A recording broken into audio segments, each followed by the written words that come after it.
नमस्ते। आज इस वीडियोज़ में इलेक्ट्रिक फील्ड लाइंस जो टॉपिक है वो अपन एक्सप्लेन करेंगे। और इलेक्ट्रिक फील्ड लाइंस जो टॉपिक है उसमें देखो इसकी डेफिनेशन क्या बनेगी वो ध्यान दीजिए आप एक बार। इलेक्ट्रिक फील्ड लाइंस ये अपना मेन टॉपिक है। इसमें जो इलेक्ट्रिक फील्ड जो है ये एक अलग से वर्ड्स है जो अपन पहले से पढ़ चुके हैं कि electric field produce due to stable charge and lines words related to path, मतलब ये पाथ को इंडिकेट करता है। तो यहाँ पर इलेक्ट्रिक फील्ड लाइंस जो है वो अपन कैसे पाथ इंडिकेट करेगा इसके ऊपर अपन डिटर्मिनेशन या एक्सप्लेन करते हैं। तो यहाँ अपने पास एक यूनिफॉर्म इलेक्ट्रिक फील्ड है। ये यूनिफॉर्म इलेक्ट्रिक फील्ड का मतलब ये हो गया कि इसका मैग्नीट्यूड और डायरेक्शन दोनों सेम है, मतलब डायरेक्शन सेम है और मैग्नीट्यूड भी सेम है। उसको अपन बोलते हैं यूनिफॉर्म इलेक्ट्रिक फील्ड।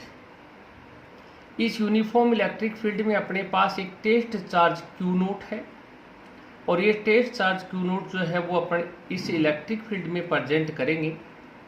तो इस क्यू नोट पर एक फोर्स एफ वेक्टर क्रिएट होता है ड्यू टू इलेक्ट्रिक फील्ड। अब जैसे ही फोर्स क्रिएट होगा तो चार्ज का एक पाथ बनेगा और जो चार्ज का पाथ होगा उस पाथ डायरेक्शन में ही अपना चार्ज मूव करता है भाई। तो यहाँ पर जैसे ही चार्ज मूव करेगा तो एक लाइंस या पाथ बन रही है, उस पाथ का इंडिकेशन जो होता है वो इलेक्ट्रिक फील्ड लाइन से होता है। तो यहाँ पर देखो अपन जो डेफिनेशन बना रहे हैं वो डेफिनेशन भी जो मैंने आपको एक्सप्लेन कर रही है वही डेफिनेशन बन रही है। Electric field lines are imaginary lines in uniform electric field, मतलब ये एक इमेजनरी लाइन है यूनिफॉर्म इलेक्ट्रिक फील्ड में। And field lines are indicate path of unit charge, मतलब फील्ड लाइंस है वो इंडिकेट करती है पाथ ऑफ यूनिट चार्ज को। मतलब पाथ ऑफ यूनिट चार्ज है, मतलब क्यू नोट की वैल्यू अगर 1 कूलाम ले लेते हैं तो अपन जानते हैं कि E इक्वल एफ बनता है। तो यहाँ पर जो ये इलेक्ट्रिक फील्ड लाइंस है वो इमेजनरी है और ये जो यूनिट चार्ज है उसके पाथ का इंडिकेशन करती है इलेक्ट्रिक फील्ड लाइंस। तो ये तो इसकी डेफिनेशन बन गई। इसके बाद अपन इस इलेक्ट्रिक फील्ड लाइंस में क्या क्या प्रॉपर्टीज प्रेजेंट होती है उन प्रॉपर्टीज को अपन 1 बाय 1 एक्सप्लेन करते हैं। तो देखो प्रॉपर्टीज जो है इसकी 1 बाय 1 अपने पास प्रॉपर्टीज हैं। वो प्रॉपर्टीज आप ध्यान देना क्या क्या है। सबसे पहले जो बेसिक प्रॉपर्टी है वो प्रॉपर्टी अपनी है कि इमेजनरी एंड स्मूथ कर्व्स, मतलब ये इमेजनरी इलेक्ट्रिक फील्ड लाइंस है और स्मूथ कर्व प्रेजेंट करती है। सेकंड जो प्रॉपर्टीज है वो इम्पोर्टेंट प्रॉपर्टीज है और ये लिखा हुआ है can never cross each other, मतलब इलेक्ट्रिक फील्ड लाइन से कभी भी क्रॉस नहीं करती एक दूसरे को। इसका रीज़न ये है कि अगर इलेक्ट्रिक फील्ड लाइन से क्रॉस कर गई तो अपना जो क्रॉस सेक्शन पॉइंट है उस पॉइंट पर इंटेंसिटी ऑफ इलेक्ट्रिक फील्ड की डबल डायरेक्शन हो जाती है और कभी भी एक इंडिविजुअल या पर्टिकुलर पॉइंट पर डबल डायरेक्शन पॉसिबल नहीं है भाई। इसलिए अपन कहते हैं कि can never cross each other, मतलब ये एक दूसरे को क्रॉस नहीं करती। ये अपनी प्रॉपर्टी नंबर सेकंड है। प्रॉपर्टी नंबर थर्ड क्या कहती है, can never form close loop, मतलब ये कभी भी क्लोज लूप में प्रेजेंट नहीं होती, मतलब ये हमेशा ओपन लूप में प्रेजेंट होती हैं। ये अपनी प्रॉपर्टी नंबर 3 है।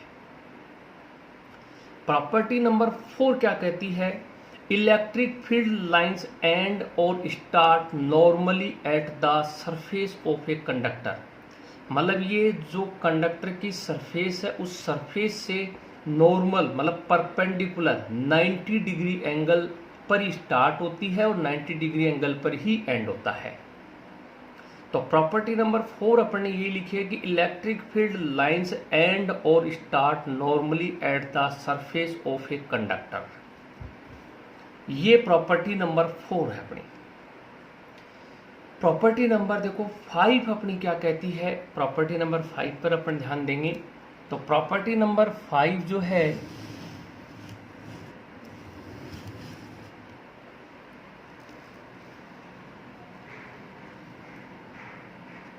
प्रॉपर्टी नंबर 5 है, if there is no electric field there will be no electric field lines. मतलब किसी पर्टिकुलर पॉइंट पर अगर इलेक्ट्रिक फील्ड प्रेजेंट नहीं है तो इसका मतलब वहाँ पर इलेक्ट्रिक फील्ड लाइंस अब्सेंट है। मतलब अपन ये कह सकते हैं कि अगर किसी पॉइंट पर इलेक्ट्रिक फील्ड लाइंस अगर अब्सेंट है तो वहाँ इलेक्ट्रिक फील्ड भी जीरो होगा। इस पॉइंट को अपन न्यूट्रल पॉइंट भी बोलते हैं, क्योंकि न्यूट्रल पॉइंट वही होता है जहाँ इलेक्ट्रिक फील्ड या फिर इलेक्ट्रिक फील्ड लाइंस है वो जीरो या अब्सेंट हो, उसको अपन न्यूट्रल पॉइंट बोलते हैं। ये अपनी प्रॉपर्टी नंबर 5 है। प्रॉपर्टी नंबर 6 क्या कहती है, electric field lines direction outward at positive charge.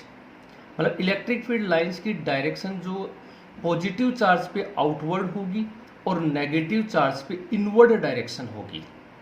इसका रीजन भी है कि जो पॉजिटिव चार्ज है हम टेस्ट चार्ज क्यू नोट अगर इसके नियरेस्ट ला रहे हैं तो इन दोनों के बिटवीन जो है वो रिपल्सन फोर्स क्रिएट हो रहा है, और अगर रिपल्सन फोर्स क्रिएट होगा तो चार्ज का पाथ है वो आउटवर्ड हो गया, और जब चार्ज का पाथ आउटवर्ड हो गया तो फील्ड लाइंस डायरेक्शन भी क्या बन गई, आउटवर्ड बन गई। तो इसलिए अपन कहते हैं कि पॉजिटिव मतलब प्लस क्यू चार्ज पे इलेक्ट्रिक फील्ड लाइंस जो डायरेक्शन है आउटवर्ड है, और नेगेटिव चार्ज पे क्या होगा, नेगेटिव चार्ज पर अगर क्यू नोट अगर इसकी नियरेस्ट लाते हैं तो अट्रैक्शन फोर्स क्रिएट होगा, और अगर अट्रैक्शन फोर्स क्रिएट होगा तो चार्ज का पाथ वो इनवर्ड होगा, और अगर चार्ज का पाथ इनवर्ड होगा तो इलेक्ट्रिक फील्ड लाइंस डायरेक्शन भी इनवर्ड होगी। मतलब यहाँ पर अपने पास सीधा एक पॉइंट निकल के आ गया कि अगर चार्ज पॉजिटिव है प्लस क्यू तो इलेक्ट्रिक फील्ड लाइंस आउटवर्ड, और अगर नेगेटिव चार्ज तो इलेक्ट्रिक फील्ड लाइंस इनवर्ड। ये प्रॉपर्टी नंबर अपनी 6 है भाई। अब प्रॉपर्टी जो नेक्स्ट है वो नेक्स्ट प्रॉपर्टी क्या है, आप ध्यान दीजिए। नेक्स्ट प्रॉपर्टी अपनी है, लास्ट जो प्रॉपर्टी है इसकी 7 नंबर, वो 7 नंबर अपनी प्रॉपर्टीज ये कहती है कि अगर अपने पास सेम नेचर के चार्ज प्रेजेंट हैं, सेम नेचर के, जैसे पॉजिटिव पॉजिटिव या नेगेटिव नेगेटिव नेचर के, तो यहाँ पर अपन इलेक्ट्रिक फील्ड लाइंस अगर ड्रॉ करते हैं तो इन इलेक्ट्रिक फील्ड लाइंस के बिटवीन एक ऐसा पॉइंट पर्टिकुलर प्रेजेंट हो गया जहाँ पर intensity of electric field zero है। इस पॉइंट को अपन फिर न्यूट्रल पॉइंट बोलेंगे भाई। ये पॉइंट अपना न्यूट्रल पॉइंट हो गया, क्योंकि न्यूट्रल पॉइंट पर इंटेंसिटी E इक्वल 0 बन गया है। ठीक है, इंटेंसिटी E इक्वल 0 बन गया है, ये अपना न्यूट्रल पॉइंट हो गया है। और जबकि अपोजिट नेचर के अगर चार्ज हैं, जैसे पॉजिटिव और नेगेटिव नेचर के, तो पॉजिटिव चार्ज से इलेक्ट्रिक फील्ड लाइंस आउटवर्ड और नेगेटिव चार्ज पे एंटर कर जाएंगी। जैसे एंटर करेंगे तो दोनों के बिटवीन जो है वो एक ऐसा कोई पॉइंट प्रेजेंट नहीं है जहाँ इलेक्ट्रिक फील्ड लाइंस अब्सेंट हो, इसलिए वहाँ पर अपन देखते हैं कि कोई न्यूट्रल पॉइंट प्रेजेंट नहीं हो रहा है। तो अपने पास 7 नंबर की जो प्रॉपर्टीज आई है वो 7 नंबर प्रॉपर्टीज अपनी ये कह रही है कि अगर सेम नेचर के चार्ज हैं, चाहे पॉजिटिव पॉजिटिव हो और चाहे नेगेटिव नेगेटिव नेचर के हो, तो उन दोनों के बिटवीन न्यूट्रल पॉइंट प्रेजेंट होगा, ध्यान रखना। और अगर अपोजिट नेचर के चार्ज प्रेजेंट हैं, पॉजिटिव या नेगेटिव, तो उनके बिटवीन न्यूट्रल पॉइंट प्रेजेंट नहीं होगा। ये अपनी लास्ट प्रॉपर्टी 7 नंबर है। ये 7 प्रॉपर्टीज अपनी इस इलेक्ट्रिक फील्ड लाइंस की हैं भाई। तो ये अपना जो पॉइंट है वो इलेक्ट्रिक फील्ड लाइंस का टॉपिक है। नेक्स्ट जो टॉपिक रहेगा वो इलेक्ट्रिक फ्लक्स रहेगा अपना। अब देखो अपन इलेक्ट्रिक फ्लक्स से जो टॉपिक है उस इलेक्ट्रिक फ्लक्स पे अपन चलते हैं। इस इलेक्ट्रिक फ्लक्स को जब अपन एक्सप्लेन करेंगे तो इलेक्ट्रिक फ्लक्स में देखो अपने पास ये एक uniform electric field E vector है भाई। इस यूनिफॉर्म इलेक्ट्रिक फील्ड में अपन ने एक लूप प्रेजेंट कर दिया और इस लूप का जो एरिया है वो डी ए वेक्टर है। यहां पर इस इलेक्ट्रिक फ्लक्स की को अपन जो डिफाइन कर सकते हैं वो 2 मेथड से कर सकते हैं, एक बाय थ्योरेटिकल और एक बाय फॉर्मूला। तो पहले मैं इसमें एक डेफिनेशन बना रहा हूं बाय थ्योरेटिकल। थ्योरी ये कहती है कि अगर आप इस लूप में जितने number of electric field lines pass हो रही हैं, मतलब number of electric field lines pass हो रही है, उसके नंबर को ही अपन इलेक्ट्रिक फ्लक्स बोल रहे हैं भाई। तो अपन ये कह सकते हैं कि electric flux means number of electric field lines pass through close loop present in electric field. मतलब जितने number of electric field lines इस लूप में से पास हो रही हैं, उस लूप में जितनी number of electric lines pass होंगी उसी के नंबर को ही अपन इलेक्ट्रिक फ्लक्स बोल रहे हैं भाई। तो एक डेफिनेशन तो आप ये बना सकते हो, electric flux means number of electric field lines pass through close loop present in electric field. एक डेफिनेशन तो अपनी ये बन गई है भाई। सेकंड में एक फॉर्मूला बना रहा हूं, electric flux D phi E, मतलब डिनोट करते हैं अपन, डी फाई ई का मतलब एक पार्ट का ले रहे हैं अपन, इक्वल होता है E vector dot D A vector. E intensity of electric field है और D A area of loop है भाई। अब आप जैसे ही डॉट प्रोडक्ट को सोल्व करते हो तो आपको मालूम है कोस थीटा आता है भाई, क्योंकि स्केलर मल्टीप्लाई हो गया। और अगर स्केलर मल्टीप्लाई को सोल्व करते हैं तो D phi equal E D A cos theta बन गया अपना। अब देखो यहां पर अपन अगर इस फॉर्मूले की बात करते हैं समझने की, तो अपन जानते हैं कि अगर ई और डी ए दोनों पैरेलल हैं, अगर पैरेलल हैं तो थीटा इक्वल 0 डिग्री बनेगा, कोस 0 की वैल्यू 1 होती है, तो D phi equal E D आएगा, मतलब इलेक्ट्रिक फ्लक्स अपने पास मैक्सिमम प्रेजेंट होगा भाई। अगर ई और डी ए अपन परपेंडिकुलर मान लें तो थीटा इक्वल 90 डिग्री होगा, कोस 90 0 होता है, तो डी फाई इक्वल 0, मतलब इलेक्ट्रिक फ्लक्स 0 होगा। मतलब यहाँ पर इंटेंसिटी ऑफ इलेक्ट्रिक फील्ड और एरिया अगर परपेंडिकुलर है तो थीटा 90 डिग्री होगा, और थीटा 90 डिग्री होगा तो कोस 90 0, तो इलेक्ट्रिक फ्लक्स 0 आता है भाई। और अगर ये पैरेलल हो जाते हैं तो थीटा इक्वल 0 हो जाता है, कोस 0 1 होता है, तो इलेक्ट्रिक फ्लक्स अपने पास मैक्सिमम आता है ई टी ए भाई। अगर अपन टोटल इलेक्ट्रिक फ्लक्स करते हैं तो इसका इंटीग्रेशन हो जाता है दोनों side, D phi integration equal close integration E dot D. यहाँ पर्टिकुलर पॉइंट पे ध्यान दीजिए, हम इलेक्ट्रिक फ्लक्स सोल्व करते हैं तो ओपन सरफेस और क्लोज सरफेस दो के लिए फॉर्मूले लिखते हैं भाई। अगर हमने ये लिख दिया कि electric flux phi E equal close integration E dot T A, तो ये क्लोज सरफेस के लिए है। ये फॉर्मूला आपको क्लोज सरफेस के लिए यूज करना है। अगर आपने इसको ओपन इंटीग्रेशन कर दिया तो ये ओपन सरफेस के लिए। कुछ टॉपिक ऐसे होंगे जिसमें आपको ओपन सरफेस के लिए भी सोल्व करना पड़ सकता है, कुछ टॉपिक ऐसे होंगे जो क्लोज लूप के लिए भी सोल्व करना पड़ सकता है। तो अगर क्लोज लूप अपने पास है तो अपन क्लोज इंटीग्रेशन के रूप में इंडिकेट करेंगे, और अगर ओपन सरफेस के रूप में है तो अपन ओपन सरफेस के रूप में फॉर्मूला बनाएंगे। तो ये दोनों फॉर्मूले आपको यूज करने हैं, लेकिन बेसिकली आपको ध्यान रखना है कि आप क्लोज सरफेस के लिए यूज कर रहे हैं या फिर ओपन सरफेस के लिए आप यूज कर रहे हैं। तो ये तो अपना फॉर्मूला बन गया इलेक्ट्रिक फ्लक्स का भी। तो मैंने यहाँ पर इलेक्ट्रिक फ्लक्स से जो टॉपिक था उसको डिफाइन किया है बाय थ्योरेटिकल मेथड और बाय फॉर्मूले मेथड से। दोनों आपको ध्यान रखने हैं, दोनों आपकी यूज होंगे। तो ये तो अपना जो टॉपिक बना वो इलेक्ट्रिक फ्लक्स का बन गया।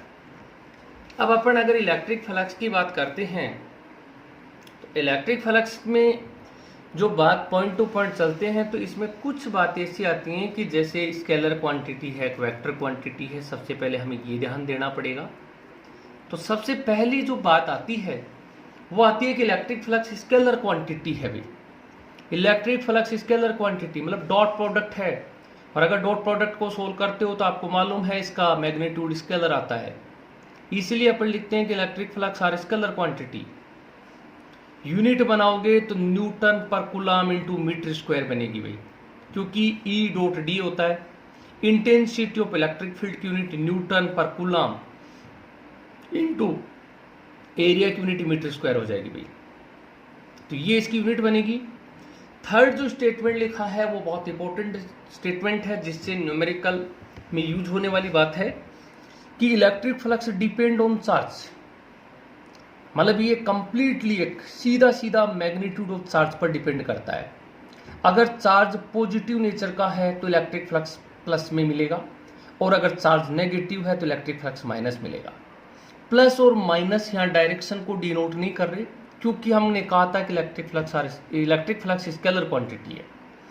पॉजिटिव और नेगेटिव मीन्स ये होता है कि अगर फ्लक्स प्लस में है तो इसका मतलब आउटवर्ड डायरेक्शन है, मतलब आउटवर्ड मतलब बाहर निकल रहा है।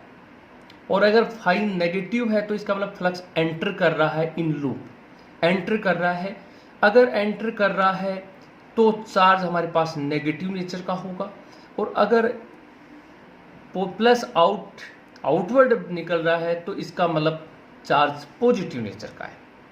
और अगर चार्ज किसी भी लूप में जीरो है तो वहां पर फाई की वैल्यू भी जीरो ही आएगी, ध्यान रखना भाई। कहीं पर भी अगर किसी भी लूप में अगर नेट ऑफ चार्ज अब्सेंट है, मतलब जीरो है, तो वहां फाई इलेक्ट्रिक फ्लक्स भी जीरो होगा। इसलिए अपन ने ये पॉइंट लिखा कि electric flux depend on charge, तो सीधा सीधा चार्ज पर डिपेंड करता है कि चार्ज की वैल्यू कैसी है। चार्ज अगर पॉजिटिव होगा तो फाई प्लस में लिखोगे, चार्ज अगर नेगेटिव नेचर का होगा तो फाई नेगेटिव का होगा। मैंने फाई प्लस और फाई माइनस को बता दिया है कि फाई प्लस कब यूज करना है, फाई माइनस यूज कब करना है। इसके बाद मैंने कुछ आपके सामने एग्जाम्पल एक्सप्लेन कर रखे हैं। उन एग्जाम्पल में मैं, जैसे आपके पास एक क्यूब है, इस क्यूब में अगर ये सेंटर पर अगर एक चार्ज प्रेजेंट है तो इसका net flux phi equal Q upon epsilon naught होता है, ध्यान रखना। Phi equal Q upon epsilon naught होता है। अगर किसी एक फेस पर प्रेजेंट है तो phi equal Q upon 4 epsilon naught होता है। 4 फेस से ही इलेक्ट्रिक फ्लक्स आउट होगा। और अगर इस तरीके से अपने पास चार्ज प्रेजेंट है तो phi equal Q upon 2 epsilon naught result आता है। और अगर क्यूब के कॉर्नर पे चार्ज प्रेजेंट है, कॉर्नर पे, तो phi equal Q upon 8 epsilon naught होगा, क्योंकि कॉर्नर 1 2 3 4 5 6 7 8 है। 1 कॉर्नर से हम डिफाइन कर रहे हैं, तो phi equal Q upon 8 epsilon naught इसका इलेक्ट्रिक फ्लक्स होगा। अगर ये इस तरीके से फेस पे प्रेजेंट है तो क्यू अपॉन 2 एप्सिलॉन नॉट होगा पूरा। अगर चार्ज क्यू है तो phi equal Q upon epsilon naught हो गया, और अगर इस फेस पे है तो फाई इक्वल 4 एप्सिलॉन नॉट हो गया।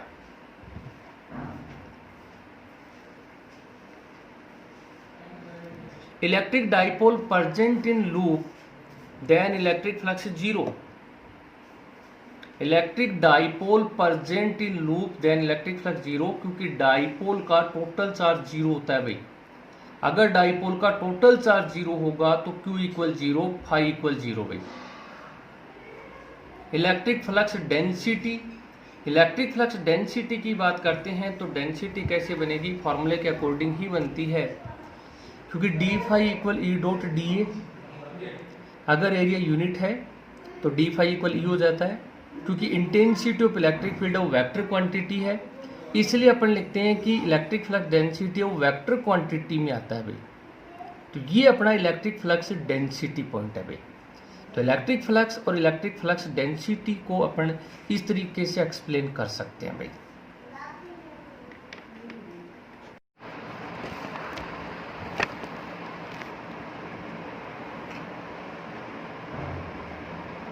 आज इस वीडियो में कंटिन्यूअस चार्ज डिस्ट्रीब्यूशन एक्सप्लेन करेंगे अपन।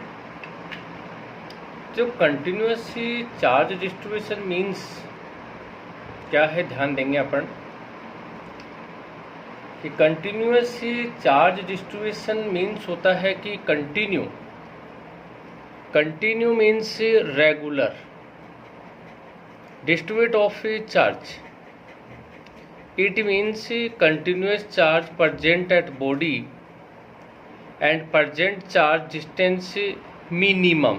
वेरी इंपॉर्टेंट बात यह है कि जो डिस्टेंस होगी वो मिनिमम होगी, और जो अपन चार्ज प्रेजेंट करेंगे वो चार्ज अपना कंटिन्यूसली प्रेजेंट होगा भाई। तो इसको अपन बोलते हैं कंटिन्यूस चार्ज डिस्ट्रीब्यूशन। ठीक है, ये 3 टाइप्स का है भाई। एक लीनियर कंटिन्यूस चार्ज डिस्ट्रीब्यूशन, एक सरफेस कंटिन्यूस चार्ज डिस्ट्रीब्यूशन, और third volume continuous charge distribution. तो ये 3 टाइप्स अपने इसके हैं, लीनियर, सरफेस और वॉल्यूम। तो अपन इन तीनों को जो एक्सप्लेन करेंगे, इसमें सबसे पहले जो स्टार्ट करते हैं वो अपन करते हैं लीनियर कंटिन्यूस चार्ज डिस्ट्रीब्यूशन को भाई।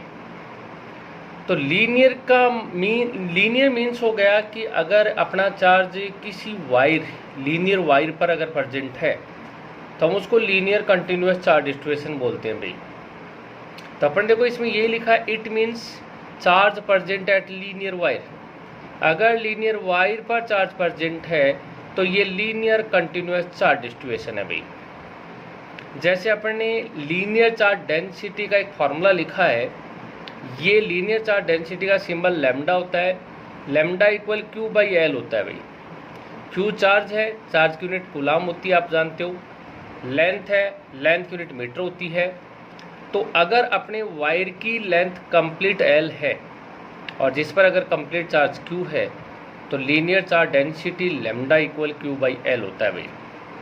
Lambda equal q by L linear charge density का फॉर्मूला है। और अगर एल का अपन डीएल पार्ट कर दें तो उस पर चार्ज प्रेजेंट भी क्या होगा, डी क्यू होगा। तो lambda equal d q by d l आ जाएगा।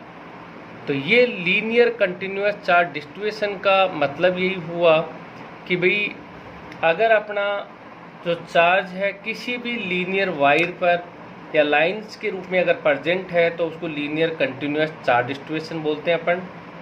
और अगर अपन ने जो लीनियर चार्ज डेंसिटी का जो फॉर्मूला बनाया लैम्डा का, ये अपन ने अगर एल टोटल लेंथ है वायर की और अगर उस पर चार्ज क्यू प्रेजेंट है टोटल, तो linear charge density lambda equal q by L होता है भाई, जिसमें चार्ज की यूनिट कूलाम होती है और लेंथ है उसकी यूनिट मीटर होती है।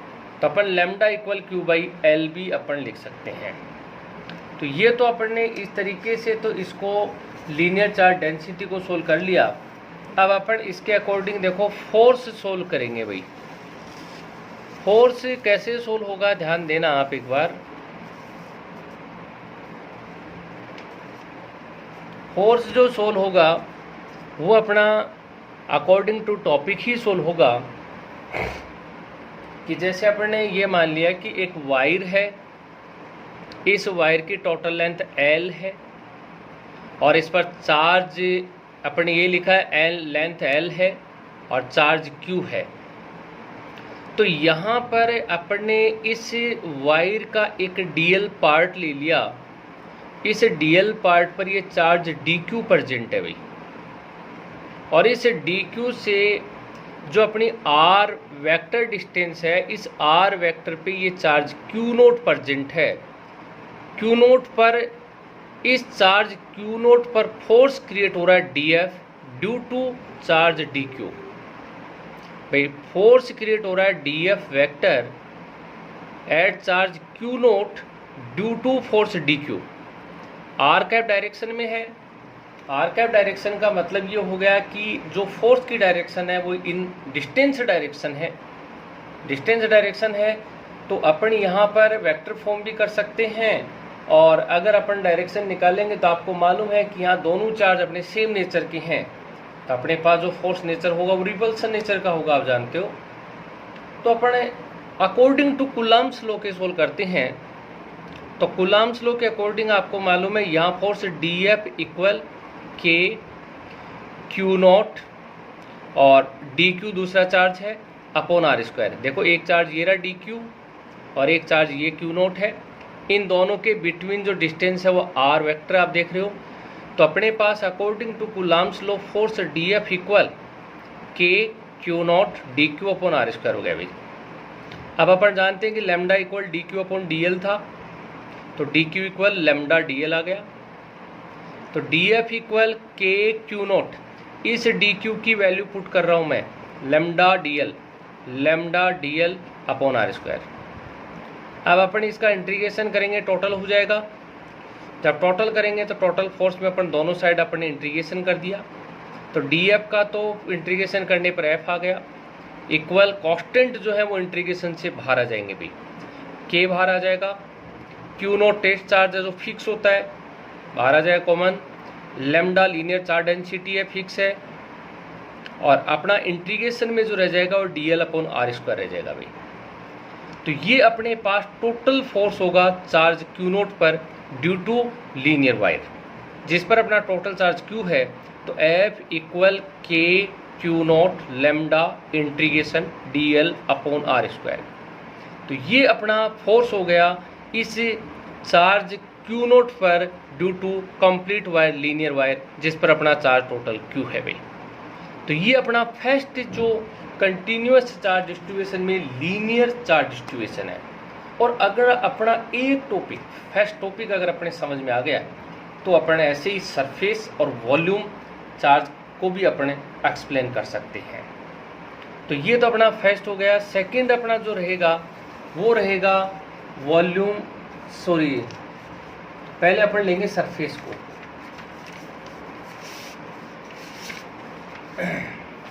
तो यहाँ पर अपना जो सरफेस चार्ज रहेगा पॉइंट, ये सरफेस चार्ज डिस्ट्रीब्यूशन में अगर अपन चलते हैं तो सरफेस चार्ज डिस्ट्रीब्यूशन में जो अपना फर्स्ट पॉइंट जो अपना है, ये अपना सेकंड जो अपने लिखा number 2 surface continuous charge distribution भाई। इसका मतलब ये होता है कि अगर चार्ज किसी भी सरफेस या शीट पर प्रेजेंट हो तो कंटिन्यूअस चार्ज डिस्ट्रीब्यूशन होता है। तो अपन ने ये लिखा it means charge present at surface, मतलब ये चार्ज जो है वो सरफेस पर प्रेजेंट है, और अगर सरफेस पर प्रेजेंट होगा तो इसको अपन सरफेस कंटिन्यूअस चार्ज डिस्ट्रीब्यूशन बोलते हैं भाई। अब सरफेस चार्ज डेंसिटी निकालेंगे तो इसको अपन सिग्मा से डिनोट करते हैं। तो अपना चार्ज क्यू है और शीट का सरफेस एरिया ए है। जहाँ लीनियर वायर में लेंथ एल आ रही थी उसकी जगह यहाँ पर सरफेस एरिया ए हो गया भाई। Unit coulomb per metre square हो गया। A surface area of sheet आप देख रहे हो। वैसे अपन sigma equal d q upon d A भी लिख सकते हैं। तो ये सरफेस चार्ज डेंसिटी जो है वो sigma equal q by a formula बनेगा, क्योंकि सरफेस शीट हो गई और सरफेस शीट का अपन सरफेस एरिया ए लेते हैं। जैसे लीनियर वायर का अपन ने लेंथ एल लिया था तो अपन ने lambda equal q by l लिखा था। तो यहाँ surface charge density sigma equal q by A आ जाएगी भाई। ठीक है, अब अपन इसको आगे सोल्व करते हैं। तो जैसे अपन ने फोर्स वहाँ सोल्व किया था वैसे ही फोर्स यहाँ पर सोल्व होगा। तो सबसे पहले हम डायग्रामेटिक पॉइंट पर चलते हैं। डायग्राम अपना देखो क्या कहना चाह रहा है, आप ध्यान देना। इस डायग्राम में ये अपने पास एक शीट है। इस शीट पर अपना टोटल चार्ज क्यू है और इस शीट का एरिया ए है भाई। मैंने ये लिखा सरफेस एरिया ए है और चार्ज क्यू है। अपन ने एक पार्ट ले लिया डी ए। इस डी ए पे चार्ज अपना डी क्यू है। इस डी क्यू से आर वेक्टर पे अपना टेस्ट चार्ज क्यू नोट हो गया, जो आर वेक्टर पे डी एफ वेक्टर अपना फोर्स हो गया भाई। तो डी एफ वेक्टर जो फोर्स हो गया उस फोर्स को अपन सोल्व करेंगे तो अपन वही चलेंगे according to Coulomb's law. Diagram आपको समझ में आ गया होगा अच्छी तरीके से। सेम वैसी ही डायग्राम है कि ये अपने पास एक सरफेस एरिया ए की एक शीट है। इस शीट पे टोटल चार्ज अपना क्यू है। इसका डी ए पार्ट पर जो चार्ज डी क्यू है वो आर वेक्टर पे चार्ज क्यू नोट पर जो फोर्स क्रिएट हो रहा है D f r cap direction में। तो अपन चलते हैं अकॉर्डिंग टू कूलाम्स लॉ, इसको सॉल्व करते हैं। तो कूलाम्स लॉ के अकॉर्डिंग देखो फोर्स डी एफ इक्वल के Q naught d q upon are square आ गया। Sigma equal d q by d A. तो d q equal sigma D A, ये वैल्यू अपन यहाँ पुट कर देंगे भाई। तो डी एफ इक्वल के Q naught sigma D A upon are square. Total force करोगे दोनों साइड अपन ने इंटीग्रेशन कर दिया, और इंटीग्रेशन के बाद आपको मालूम है डी एफ का इंटीग्रेशन तो एफ हो गया इक्वल के अपना बाहर आ जाएगा, कांस्टेंट है, क्यू नॉट फिक्स है, सिग्मा अपना कांस्टेंट हो गया यहाँ पर, इंटीग्रेशन में डी अपॉन आर स्क्वायर होगा। पिछले टॉपिक में अपने पास लीनियर चार्ज डेंसिटी में D L upon are square था, उसकी जगह यहाँ एरिया हो गया D A upon are square, integration में रहेगा, बाकी सारे वैल्यू इस तरीके से आ जाएंगी।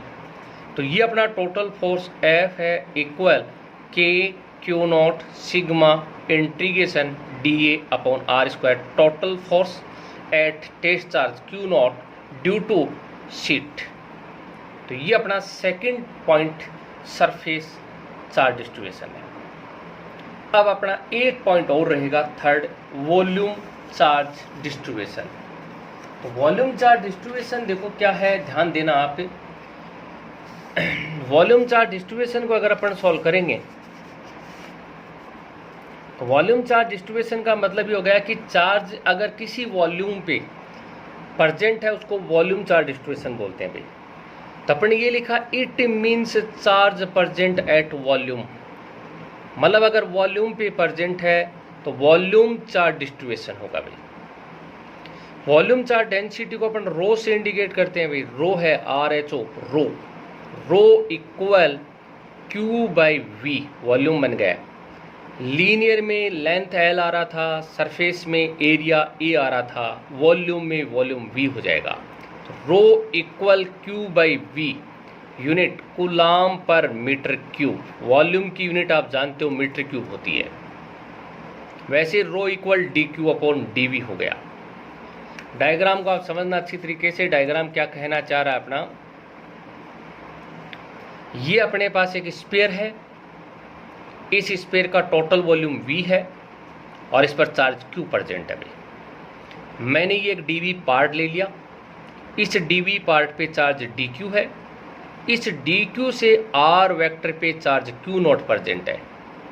इस Q नोट पर जो फोर्स क्रिएट हो रहा है वो DF वेक्टर है R कैप डायरेक्शन में, आपको पता है। तो अपन पहले DF वेक्टर सोल्व करेंगे, तो यहाँ पर वही अकॉर्डिंग टू कूलम्स लॉ के सोल्व करना अपने को, formula same as it is.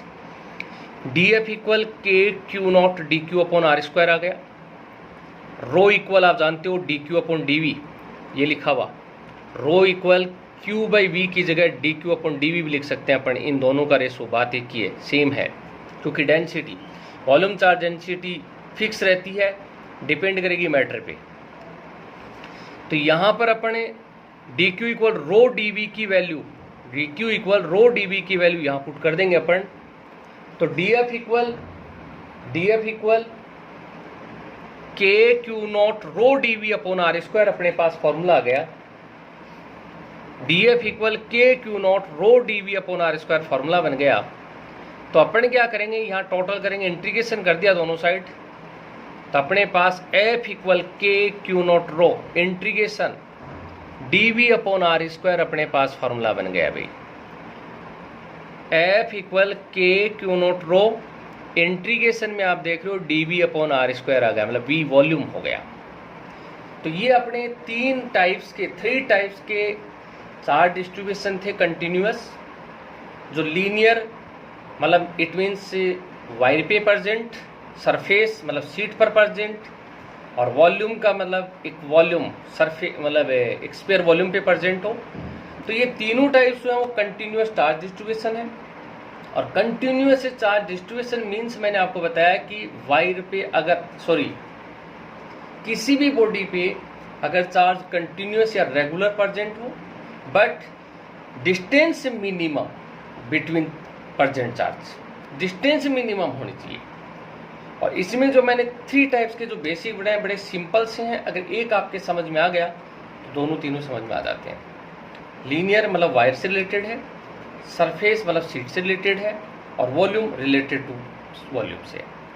तो ये अपना टॉपिक था जिसमें अपन ने थ्री टाइप्स के चार्ज डिस्ट्रीब्यूशन लिए थे, लीनियर, सरफेस और वॉल्यूम। Okay, thank you.